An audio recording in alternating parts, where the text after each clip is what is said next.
Welcome back to our core set review. This is part 2, where we're covering all the changes coming to Paladin, Mage, Hunter, Druid, and Demon Hunter. Let's get into it. This should be interesting. As with last time, we're answering the following 5 questions for each class. So what's gone, what's staying, what's different, what's back, and what's new. There's a link to part 1 up there if you'd like to check that out, or if you'd like to see the entire review uncut from the VOD on our Twitch stream, you can check it out at twitch.tv/SSAlchemist. It was February 28th. But without further ado, let's get into the review. So next up is Paladin. Paladin is losing some cards, such as Blessing of Wisdom, and then also Holy Wrath, and Hammer of Wrath, and Lay on Hands, all card draw cards that are meant to help Paladin cycle through the deck. Now, Lay on Hands and Holy Wrath almost never saw play. Hammer of Wrath has been questionable for a while, and then Blessing of Wisdom has seen play a fair bit actually lately. And so Paladin's losing even more of their card draw. We'll see if they get replacements, especially since they lost Divine Favor. So we'll see if they're able to keep drawing through. Now, I believe they will still have Hand of a Doll, so they have some card draw sticking around. And then a couple of the secrets are rotating out. We're losing Eye for an Eye, which is not a big one, but Redemption actually has been a powerful one. Actually, as a rogue that runs Shadow Jeweler Hanar, a little bit more sad about that one than an actual Paladin running that. And then meme decks with Blessed Champion. We can't build quick, easy 16 attack minions or even bigger minions with Blessed Champion. So that's a little bit sad. And Zephrys is rotating out anyways, so Avenging Wrath probably wasn't going to see play, but that is a little bit of potential burst damage that's not going to be around any longer. Now, Paladins will still have Noble Sacrifice, still have control tools like Aldor Peacekeeper, Buff Tool, Blessing of Kings, Board Clear Tool, Consecration, True Silver Champion, still around, and then a huge value card, Tyrion Fordring. He's staying with us. So all of these are still remaining in the core set. Now, some cards that are seeing some modification for the core set are Argent Protector. He's going up by 1 attack, so he might actually see play now because the benefit might be worth the cost. Also, Holy Light going up from 6 health to 8 health. 2 mana heal 8. Not bad. If there's something that's going to synergize with healing, then Holy Light might actually start making the cut. And then Dude Paladin is seeing some benefits. Warhorse Trainer is coming back to standard for the core set, and he's getting a buff. So a 3 mana, 3/4, and then your Silverhand recruits have +1 attack. Now, Warhorse Trainer is really good. Oh, nope, that transition didn't happen. But we'll talk about another card that's coming back here in a moment. Also, Equality coming back and going down to 3 mana. Now, Libram of Justice will still be in standard, so Paladins will have even more ways to reduce the health of minions down to 1. And so with Consecration still in standard, there will be board clears, but they are losing the Pyromancer Equality combo or Pyromancer Libram of Justice combo to clear the board. So with just Consecration, it might be a little bit more difficult to get value out of Equality, even at the lower cost. I still think Libram of Justice will see play over Equality most of the time, but for decks that are really just focused on controlling to buy time to the late game, Equality might see the cut or make the cut as well. So we'll see. But yeah, that'll be coming back. And then Guardian of Kings has had a pretty big upgrade. So he's going to 7 health, but he's also gaining Taunt.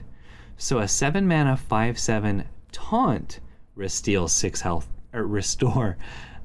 health to your hero. Pretty good. I think maybe he starts to see play. I don't know that Dual Paladin is going to still be around. I think Dual is rotating, but Commencement will still be around. And Commencement already gave it Taunt, and now he'll be gaining Divine Shield, so that might not be sufficient for him to see play. But if there's enough out there, and again, if there are any healing synergy cards for the Holy Light and Guardian of Kings to start seeing play, then I think he will come back. But if there aren't real healing synergy benefit cards, he might still not see play, even though Taunt makes him so much better. We'll see. And then returning to the core, we're also getting Avenge coming back as the replacement secret. Probably, or no, definitely better than the Eye for an Eye that we're losing. Maybe possibly better than Redemption, but a powerful play for more tempo-oriented decks. And then also Righteous Protector was a really good one-drop that only Paladins had access to, and that is coming back. So 1 mana 1/1 Taunt Divine Shield. Excited to see that back if we play more Paladin. And then Dude Paladin, as I was alluding to earlier, getting Stand Against Darkness coming back.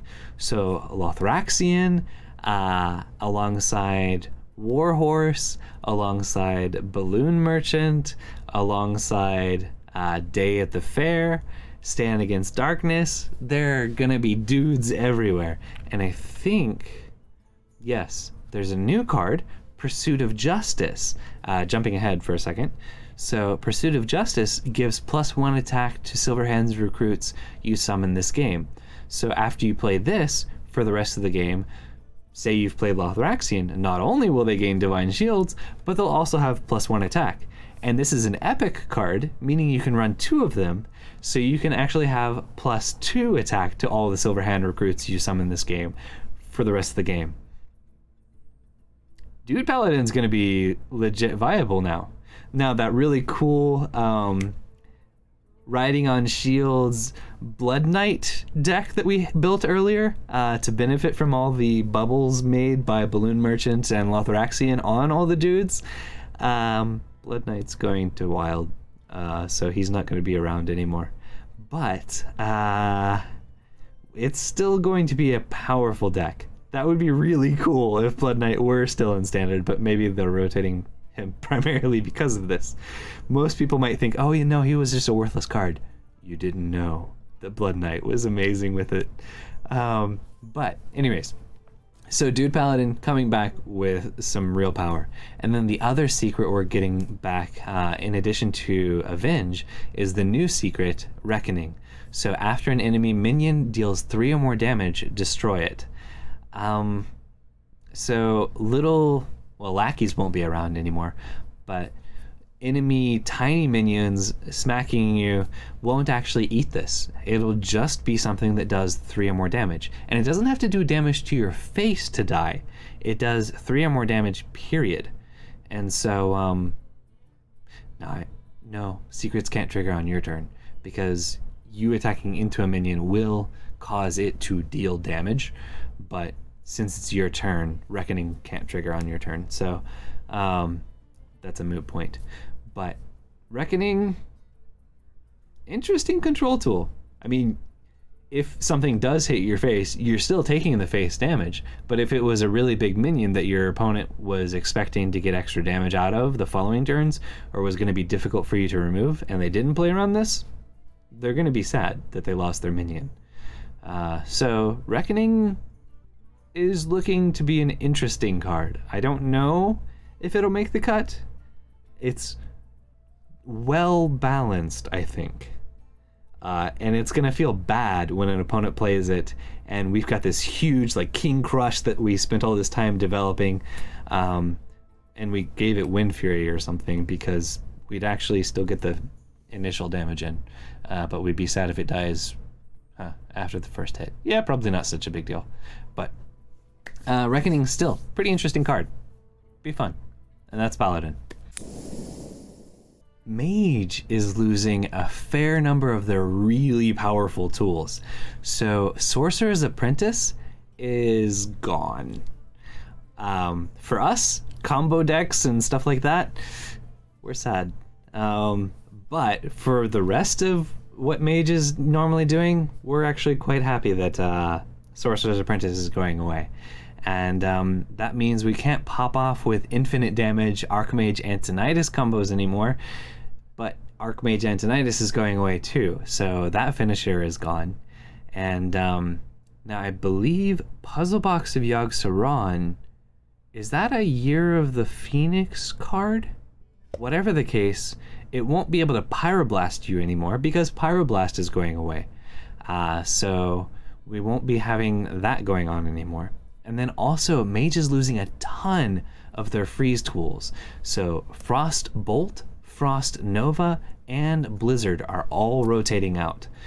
So your board getting frozen turn after turn after turn to stall, or Doomsayer, by the way, Doomsayer is also gone. Frost Nova Doomsayer is not a thing anymore to clear your board. So that's going away. And then also your amazing Death Rattle minion, you do still have to be scared of Shamans hexing it, but you don't have to worry about Mages polymorphing it, because polymorph is also rotating out. So Mage is losing a lot of powerful cards, and they're also losing arcane missiles. Now I think that spell something elemental, 1/1 elemental that gives you an arcane missiles, that might still be in standard. So arcane missiles might still go flinging around in standard, but not just a straight up arcane missiles. And then also Arcane Explosion, which has seen a little bit of a resurgence with the spell damage Mage, is also rotating out. Nerfed Mana Worm never saw play anymore, sadly. So nobody really cares about that going away. But also Kirin Tor Mage. So Secret Mage has come back a fair bit recently. And so Kirin Tor going away hurts them, but they're also getting something back, which I'll cover in just a moment. Now the cards that are sticking around, Arcane Intellect is staying, Counterspell is staying, so we still have to play around that. Ice Barrier is staying, so still some stall. Mirror Entity is staying. Okay. Fireball, so still some burst damage, and then Water Elemental, sure.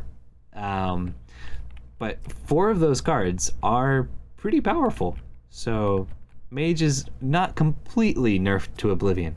Now, cards that have been modified for the core, this first one, I'm not sure if it actually means anything different, but because the text was different, I went ahead and included it here. So Arcanologist is coming back from Wild, and she's still got her same stats and everything, but her battle cry is to draw a secret instead of draw a secret from your deck. It's probably they just updated it to be shorter text, or conspiracy theory crafting, I don't know.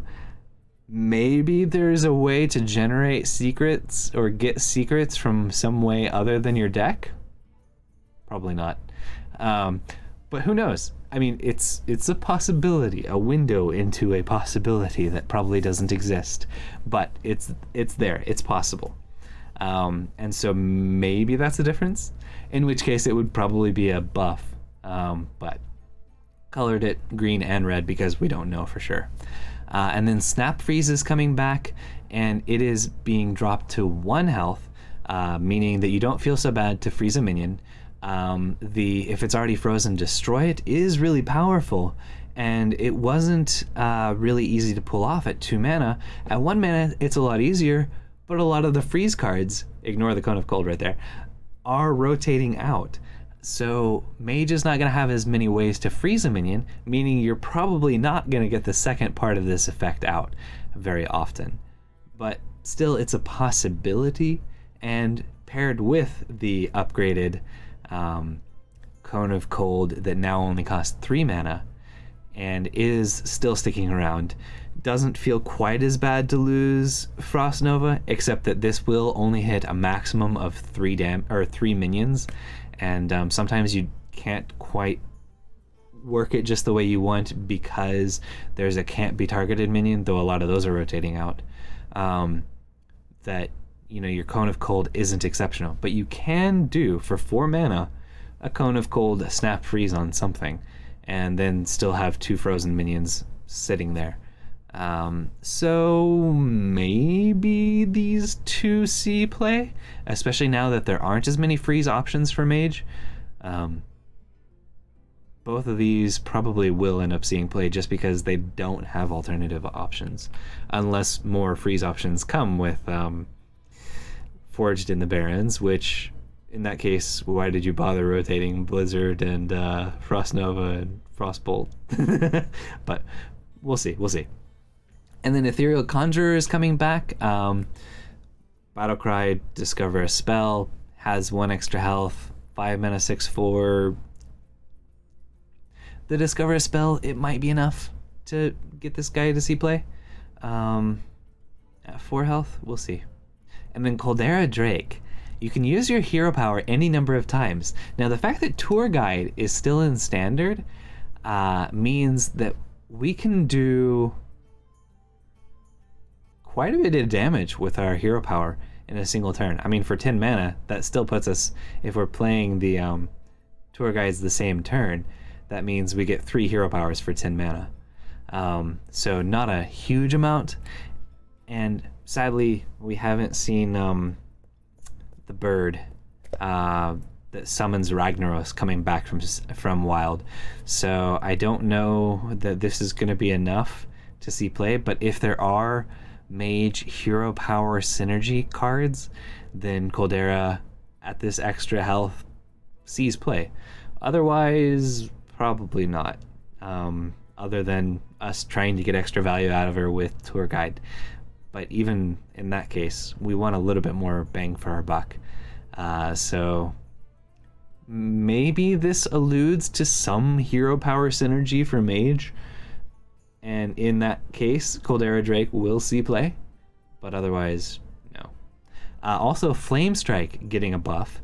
So Blizzard going away, which was a freeze and sort of clear or set up for Flame Strike. Now Flame Strike is going to have to do all the work by itself, and so hopefully 5 damage instead of 4 damage is enough to clear enough of the board to keep you going, and so you don't have to have that freeze. But yeah, so Flame Strike upgraded. Maybe it sees play, especially since Blizzard is gone. Hopefully it's enough to keep mages alive that are actually playing late enough that Flame Strike is relevant. We'll see. Now, there are cards coming back from Wild that haven't been modified, and those are Babbling Book. So 1 mana, 1/1, Battlecry, add a random mage spell to your hand. Now, you're not going to get Polymorph, you're not going to get Frost Nova, you're not going to get Blizzard, but you can still get some pretty powerful cards, and we'll see what is coming with the new set. But I think Puzzle Box is still around, so yeah, we can play quite a few Puzzle Boxes if we get lucky with Babbling Book. And then also Shooting Star. So Arcane Explosion went away, but we got Shooting Star back. And so this is a little bit more of a targeted or miniature AoE with Shooting Star at 1 mana less. So we'll see. I think Mage will play it out of necessity for early board control. Now, still very powerful with spell damage. So I think Shooting Star will prove to be really powerful because there's some really cool spell damage synergies, including a card we'll look at here in just a moment. And then also Fallen Hero is coming back. Now, Fallen Hero alongside Caldera Drake, dealing 2 damage every time you use your hero power, and then using Tour Guide does actually feel a lot better. But where's the Janelai Dragonhawk or something like that summons Ragnaros to, reward us for using our hero power? I still want to see that.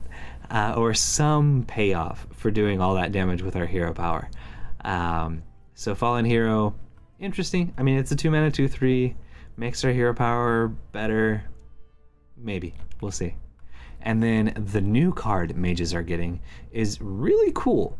So she's a 5-mana 5/5, Egwin the Guardian. And she does spell damage +2. And then her death rattle is the next minion you draw inherits these powers. So you drop her on the board.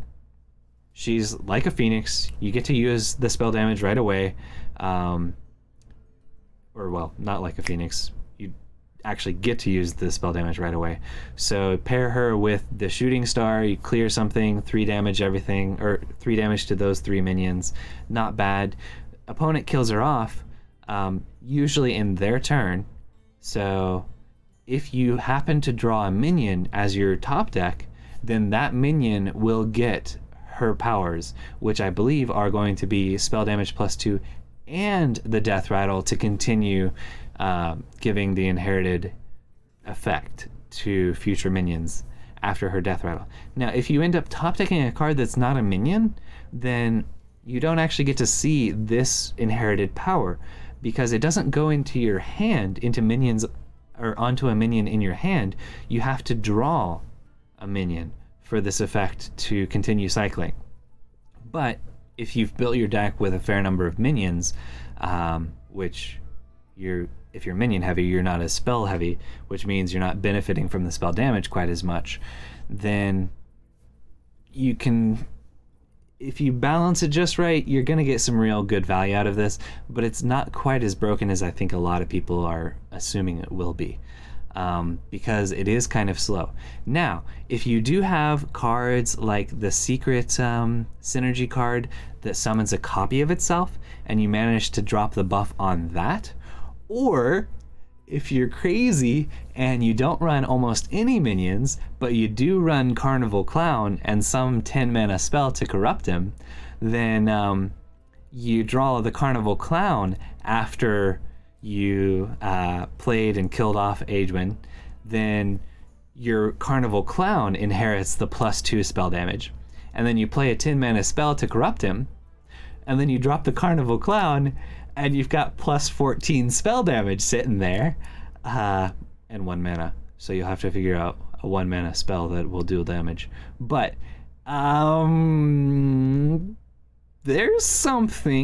there's gonna be something we can figure out that's busted to play around with Egwin. So yeah, looking forward to her, but I don't think she's as busted as a lot of people are assuming she will be. And that's Mage. So for hunters are losing Animal Companion and Eaglehorn Bow and Kill Command, all here in the middle. Unleash the Hounds, and even Houndmaster is a little bit of a painful thing when we see one of the cards that's coming back. So Hunter is losing a fair number of their more powerful surprise burst damage mid-game plays with the cards that are rotating out. And then also Tundra Rhino kills a lot of our beast combo decks. I'm so sad. I mean, they've aggressively attacked Charge with the core set, the things that are going away. So it's no surprise that Tundra Rhino is also rotating, but it hurts. And then losing Snipe and Misdirection both weren't nearly as popular of secrets, but it does hurt a little bit. Now, Flare being lost with the popularity of Secret Mage recently and the popularity with Arcanologist of Secret Mage likely going up, Flare actually hurts a bit to lose from this set, because I think it might have seen play, and it was a way to continue cycling through the deck. So Hunter's losing a fair number of really powerful tools, especially Face Hunter. So Eaglehorn Bow, Kill Command, and even Unleash the Hounds being powerful tools for the Face Hunter archetype. So hunters are going to have to go a little bit of a different direction moving forward. Now, Arcane Shot still sticking around, and of course Explosive and Freezing Trap, Snake Trap, all traps that are synergizing with the Petting Zoo, the secret packages, everything there. Scavenging Hyena without Unleash the Hounds, I mean, it didn't really see a whole lot of play anyways, but without Unleash the Hounds, not as exciting. So I don't know that Scavenging Hyena is actually going to be much of a benefit to stick around. But Deadly Shot still around. Savannah Highmane, maybe it starts seeing some play. I doubt it. And then King Crush, he remains. So there is a charge minion that got to stick in the set. Bran, of course, is rotating out, but King Crush will remain. And actually, there are some ways to get some more value from King Crush if he is included in our deck. And we'll talk about those here in a moment. Now, some cards that are being modified for the core. Tracking is losing its downside.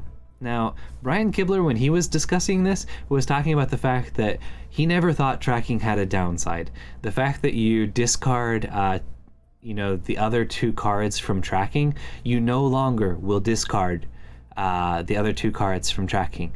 So you just straight up discover a card from your deck. For a combo deck player like myself, that is wonderful. It's just a straight up search through my deck, get one of the cards, don't lose my other combo pieces. There's no risk anymore.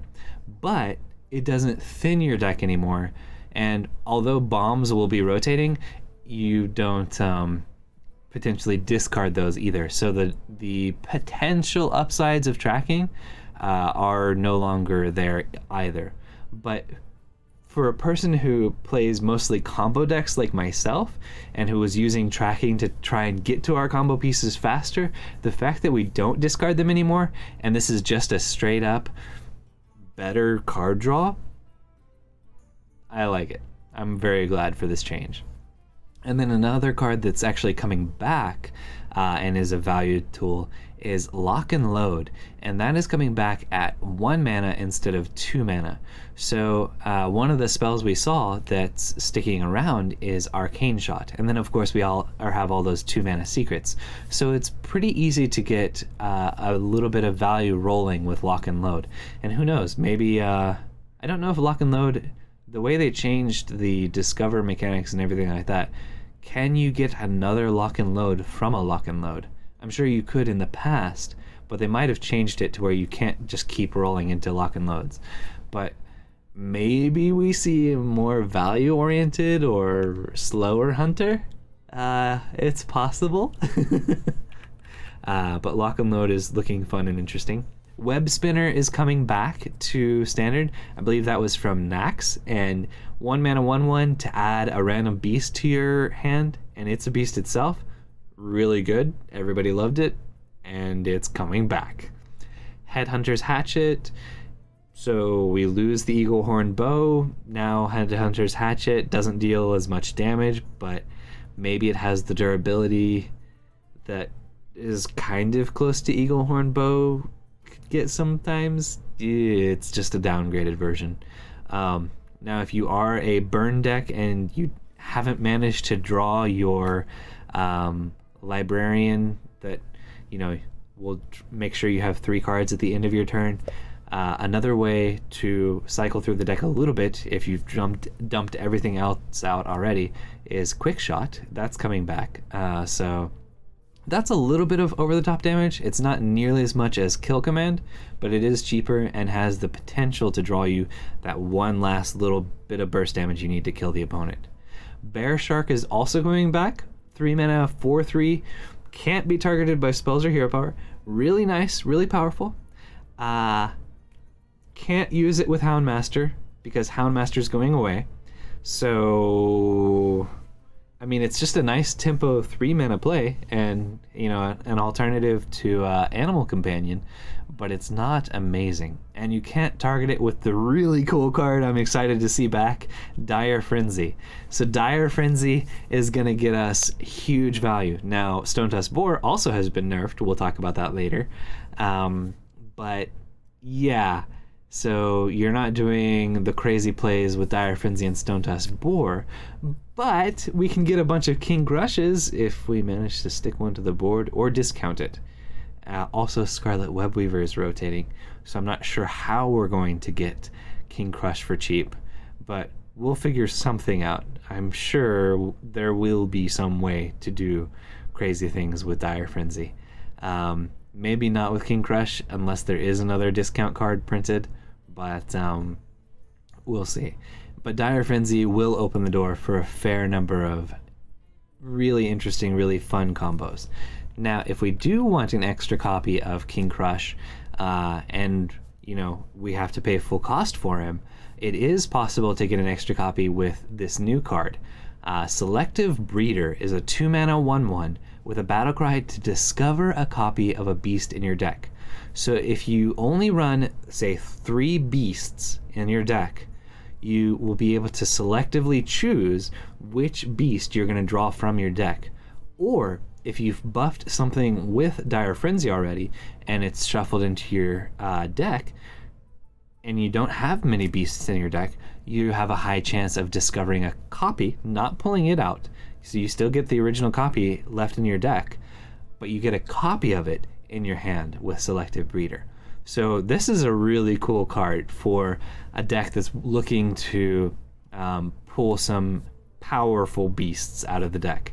And especially with Dire Frenzy, I'm excited about this one. So that's the Hunter cards from the core set. Next up is Druid. So Druid is losing a fair number of cards as well. They're losing Swipe and Wrath that have been really good control tools for them, and they're also losing Moonfire, which was great with Malygos, but Malygos is being changed anyways, so that combo wasn't really going to matter. Now they're also losing their Silence, their one Silence that they had available, Keeper of the Grove, and then the card draw, they still have ridiculous amounts of card draw. I believe the overflow is from Old Doom, so they're not going to have as much card draw, but they're also losing the Twin Spell one, where they choose a bird or a card. So they're losing a fair bit of their card draw, but not. I think they're still going to be okay in that respect. Now, they're also losing Starfall kind of as a control tool, so Druid isn't really going to, without Starfall and Swipe, be able to handle wide boards. They're really not going to be able to handle them. And then the token styles of Druid, losing Savage Roar is a big hit. There's still going to be a fair bit of a token package, which we're going to look at here in a second, but not having Savage Roar to burst opponents down, you won't get massively punished if you can't completely clear their board. Now, there are still some tools, but you're not going to die miserably just because you couldn't clear every single board that they loaded out. So Druid is taking a hit there. But they still are able to ramp like mad because Innervate and Wild Growth are still there. And I believe the 4-mana gain 2 mana crystals, that's still going to be in standard because that was from Ashes and Outland. So yeah, that's still in standard. So Druids will be able to ramp and also Nourish. So Druids having 10 mana while you have 5 or 6, that's still happening. And then Power of the Wild and Soul of the Forest, Force of Nature, all of that token-oriented stuff is still around. But again, without Savage Roar, token is taking a huge hit. And then for some reason, Ancient of War is still here. I don't know. He's probably still not going to see any play. But those are the cards that are remaining unmodified.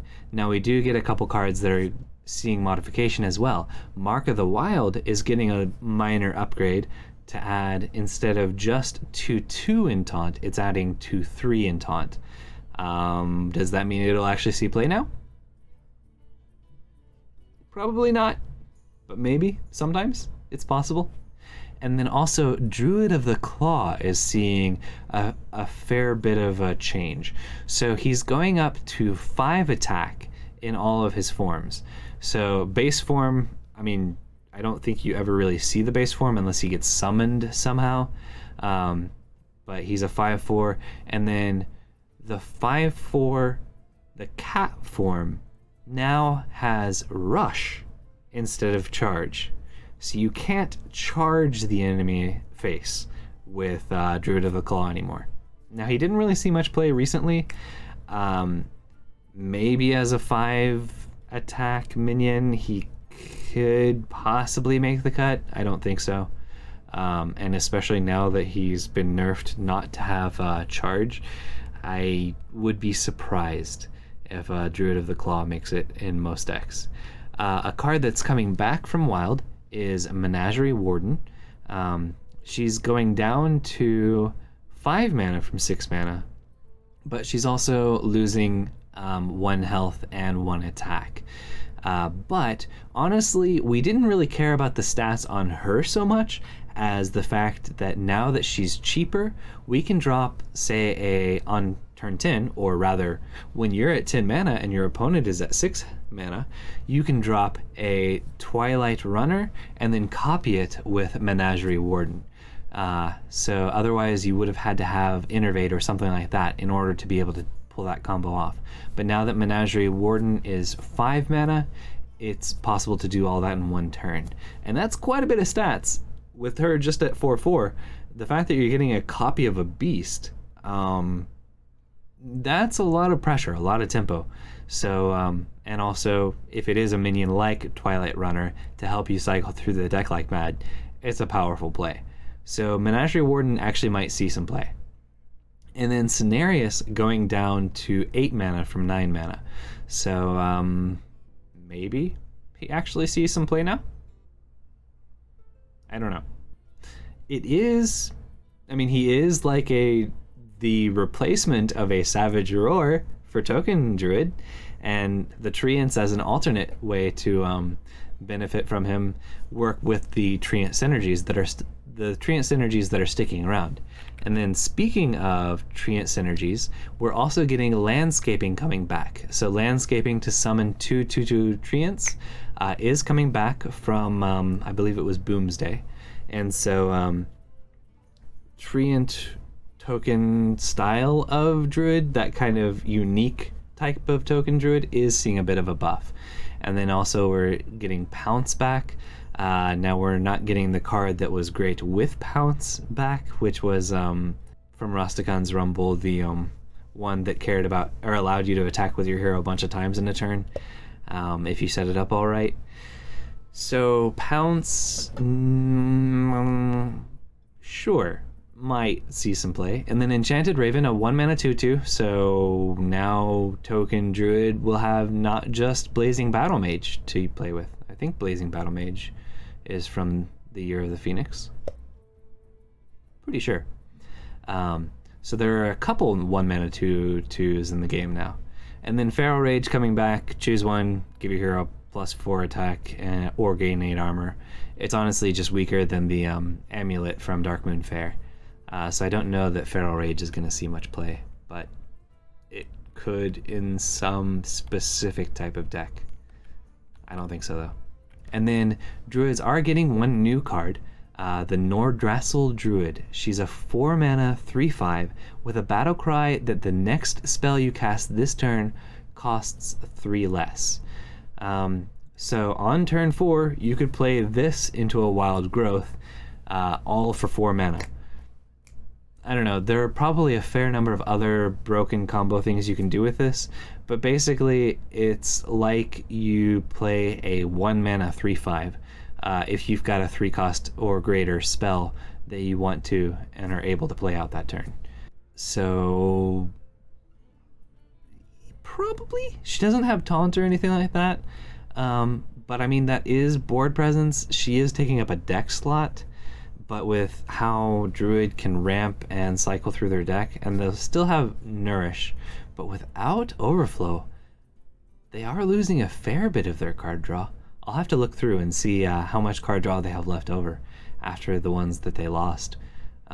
Maybe Druid won't be as crazy, absurdly good at cycling through their deck as they were, because they're also losing Breath of Dreams, I believe. That's from Descent of Dragons. So I don't know. In which case, the cards that are in your deck, you're going to want to get more value from them. If you can cycle through the deck hard, then yeah, there's no harm in doing this, because Druid already ramps like mad. So paying just 1 mana to get a 3/5 body out there feels great.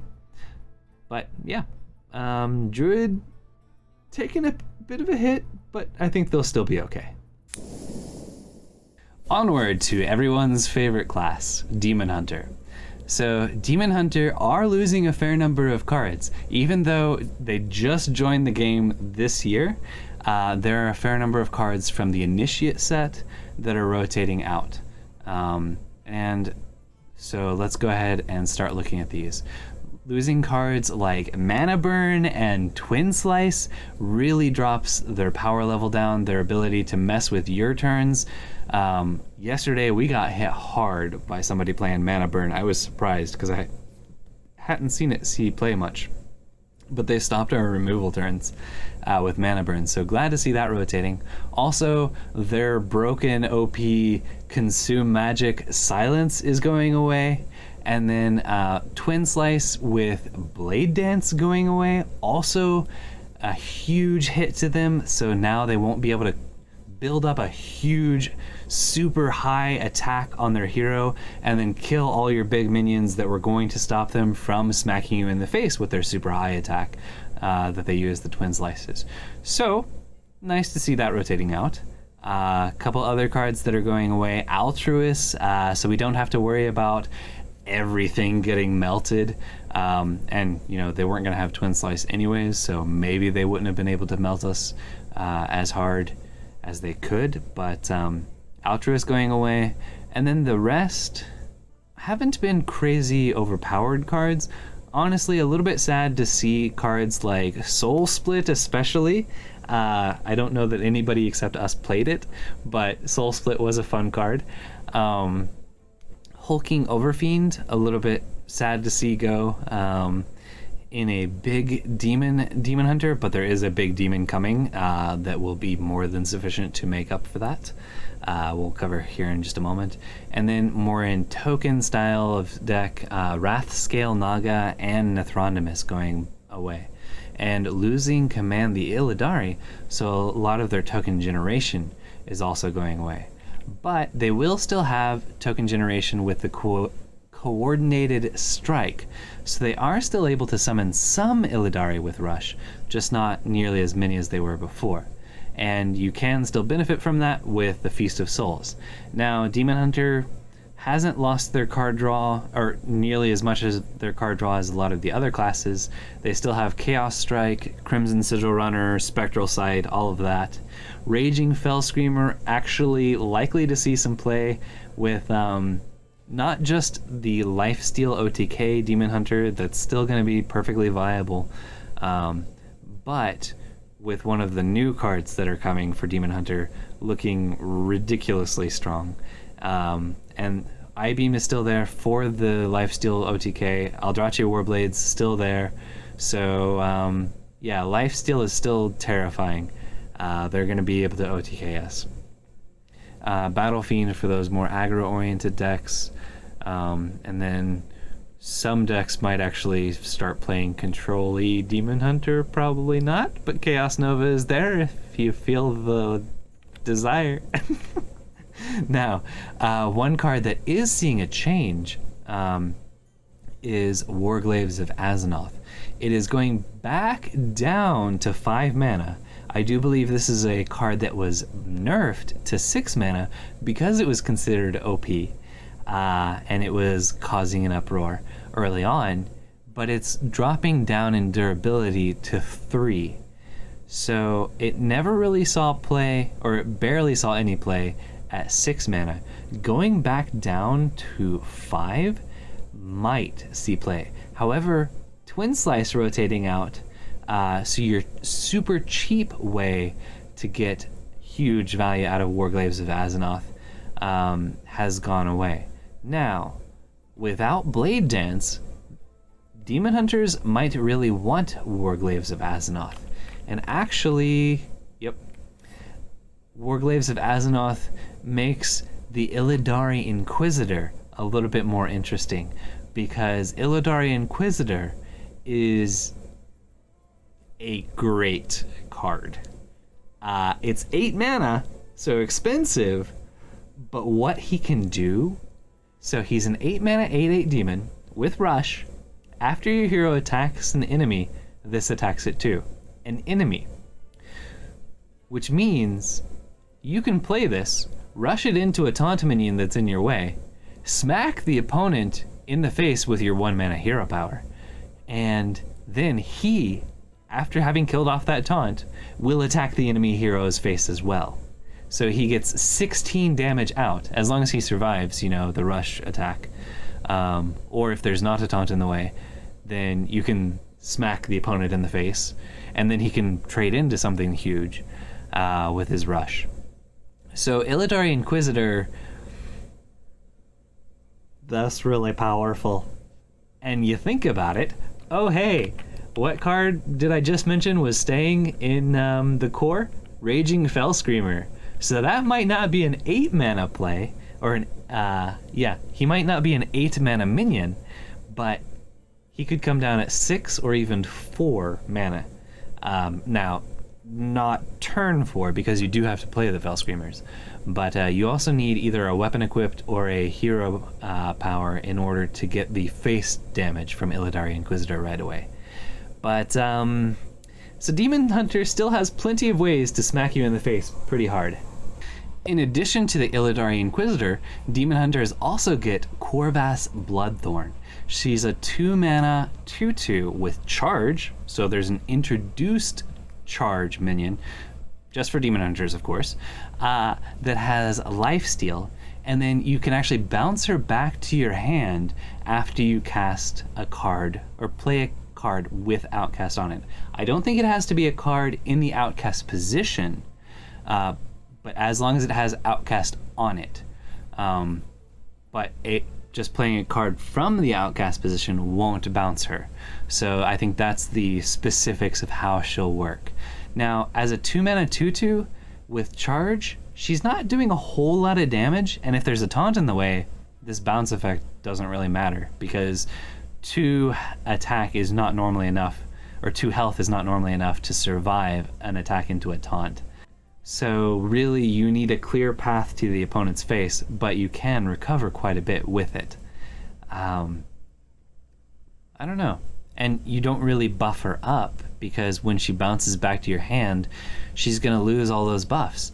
So I'm not sure how or where Corvus sees play, but she is a new charge card that Demon Hunters are getting, so that'll be interesting. And then Demon Hunters also get Gnarg Glavesmith as a 3 mana 3/2 demon, and Outcast, give your hero +3 attack this turn. It's good, it's powerful.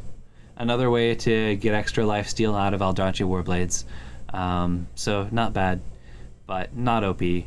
The Illidari Inquisitor is the most impressive of the upcoming Demon Hunter cards. And that's Demon Hunter. And that's it this time. I hope you found this helpful. If you did, be sure to tap that like button, smash that subscribe button, and share your thoughts in the comments below. Part 3 is coming soon, but if you can't wait, feel free to check out the VOD from February 28th over at twitch.tv/SSAlchemist. We currently stream over there on Saturdays and Sundays. And remember, you're awesome. Thank you for watching, and have an awesome day.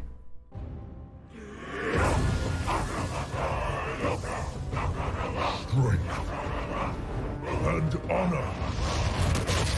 This is who we are.